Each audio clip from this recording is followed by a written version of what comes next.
We look in amazement at the processes underway in the countries, which have been traditionally looked at as the standard bearers of progress.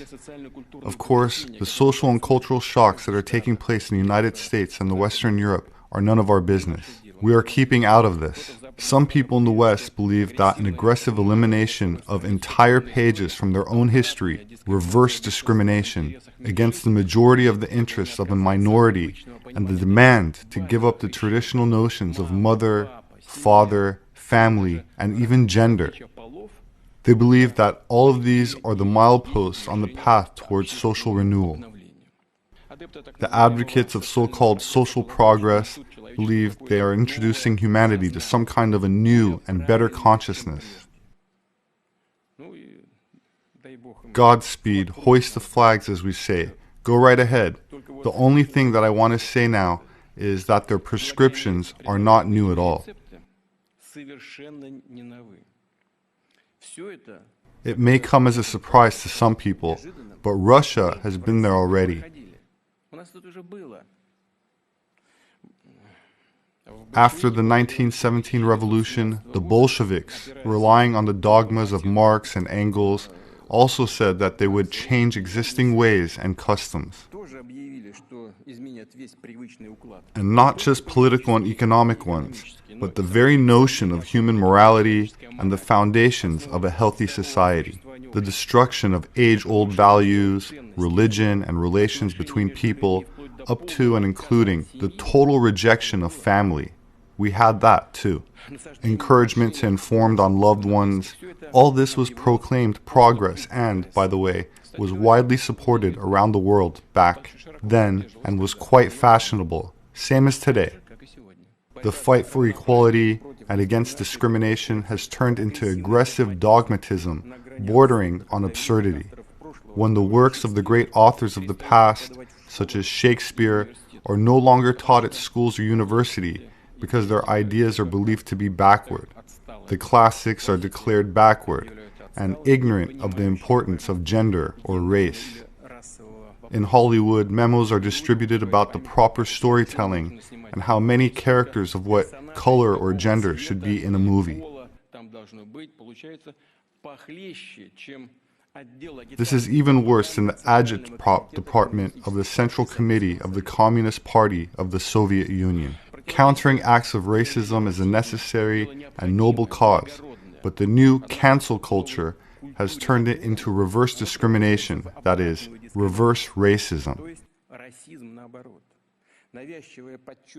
The obsessive emphasis on race is further dividing people, when the real fighters for civil rights dreamed precisely about erasing differences and refusing to divide people by skin color. I specifically asked my colleagues to find the following quote from Martin Luther King. I have a dream that my 4 little children will one day live in a nation where they will not be judged by the color of their skin, but by their character. This is the true value. However, things are turning out differently there. By the way, the absolute majority of Russian people do not think that the color of a person's skin or their gender is an important matter. Each of us is a human being. That is what matters.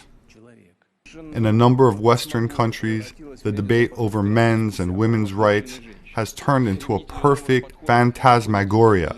Zealots of these new approaches even go so far as to want to abolish these concepts altogether. Anyone who dares mention that men and women actually exist, which is a biological fact, risk being ostracized. Parent number 1 and parent number 2, birthing parent instead of mother and human milk, replacing breast milk, because it might upset the people who are unsure about their own gender. I repeat, this is nothing new. In the 1920s, the so-called Soviet Kulturträgers also invented some new speak, believing they were creating a new consciousness and changing values that way. Not to mention some truly monstrous things when children are taught from an early age that a boy can easily become a girl and vice versa. That is, The teachers actually impose on them a choice we all supposedly have. They do so while shutting the parents out of the process and forcing the child to make decisions that can upend their entire life. They do not even bother to consult with the child's psychologist. Is a child at this age even capable of making a decision of this kind? Calling a spade, this verges on a crime against humanity, and it's being done in the name and under the banner of progress. Well, if someone likes this, let them do it.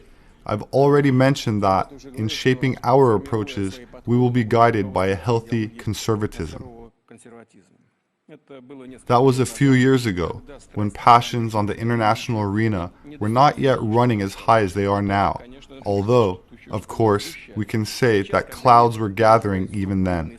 Now, when the world is going through a structural disruption, the importance of reasonable conservatism as the foundation for a political course has skyrocketed, precisely because of the multiplying risks and dangers and the fragility of the reality around us.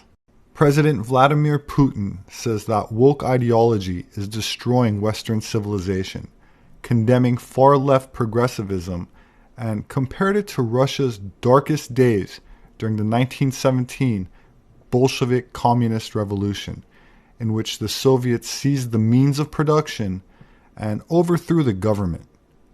Most Western, and especially American, students are not taught about the Marxist tactics that ushered in communism and the mass death toll that inevitably comes with it.